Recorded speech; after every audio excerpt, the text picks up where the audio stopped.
13ನೇ ವಯಸ್ಸಿಗೆ ನಾನೊಬ್ಬ ದುಡಿಬೇಕಾಗಿ ಬಂತು. ಅಂದ್ರೆ ಏನ್ ಸೇಲ್ಸ್ ಮೆನ್ ಕೇಳ್ಬೋದು? ಸೇಲ್ಸ್ ಅಂದ್ರೆ ನಾನು ತುಂಬಾ ನಾನು ಮೆಜೆಸ್ಟಿಕ್ ಅಲ್ಲಿ ಇದ್ದೆ ನಮ್ಮ ಗಾಂಧಿನಗರ ಅಂತ ಹೇಳಿ.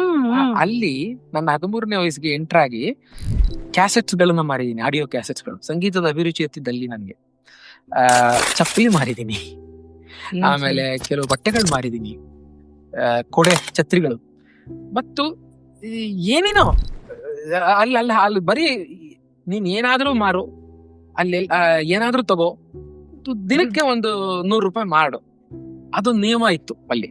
ಸೊ ಅಟ್ಲೀಸ್ಟ್ 100 ರೂಪೀಸ್ ದುಡಿಬೇಕು ಅಂತ. I am talking about 91. ಈ ದಾರಿ ಹುಟ್ಕೊಂಡಿದ್ ಯಾಕೆ? ಯಾಕಂದ್ರೆ ನಾವೆಲ್ಲ ಅನಿವಾರ್ಯದ ಕೈಗೊಂಬೆಗಳು. ಅದೇ ಅನಿವಾರ್ಯ.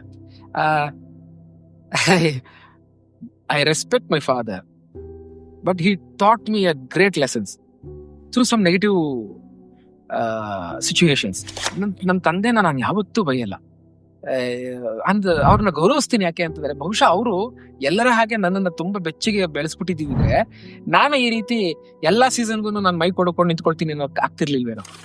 ತಂದೆ ತಾಯಿ ನಮ್ಗೆ ಬರೀ ಓದಿಸ್ತೀವಿ, ಆಸ್ತಿ ಮಾಡ್ಕೊಡ್ತೀವಿ ಅನ್ನೋದಲ್ಲ, ಗಟ್ಟಿ ಮಾಡ್ತೀವಿ ನಿನ್ನ ಎಂತ ಸಿಚುವೇಶನ್ ಅನ್ನೋದೇ ದೊಡ್ಡ ಪಾಠ ಅಂತ ನನ್ನ ಅನ್ಸಿತ್ತು. ಫುಲ್ ವಿಡಿಯೋನ ನೋಡಿ ಆನ್ ರ್ಯಾಪಿಡ್ ರಾಶ್ಮೀಸ್ ಯೂಟ್ಯೂಬ್ ಚಾನಲ್.